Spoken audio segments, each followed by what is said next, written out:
విషపూరితమైనటువంటి జంతువుల యొక్క పుట్టుక అనేటువంటి దాని గురించి ఇచ్చినటువంటి దాన్ని మాస్టర్ గారు ఆ యూరోప్లో ఇచ్చినటువంటి ఇంగ్లీష్ లెక్చర్లో ఇచ్చారు. అంటే మొట్టమొదటి పాముల సృష్టి అప్పుడు వాటికి ఈ పాములకు కానీ క్రిమికీటకాలకు కానీ తేళ్లకు కానీ వాటికి మొట్టమొదటిగా వాటంతట వాటికి వాటి విషపూరితమైనటువంటి లేదు.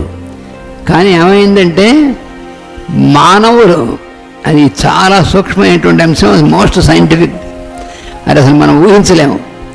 వాటిల్లో ఆ విషపూరితమైనటువంటి ఎలిమెంట్ అనేటువంటిది ఎప్పటి నుంచి వచ్చింది అంటే మానవుల యొక్క మనస్సుల్లో ద్వేషములు, పగ మొదలైనటువంటివి తయారయ్యి వీటి యొక్క ప్రభావం అనేటువంటి స్పేస్లోకి వెళ్ళి, అదేమిటండి మన మనసులో తయారయ్యేటువంటిది ప్రభావం స్పేస్లోకి ఎలా వెళుతుందని అని మనం ఆశ్చర్యపోతాం.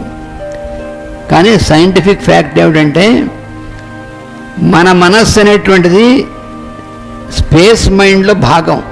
ఇది మనం మొట్టమొదటి తెలుసుకోవాలి.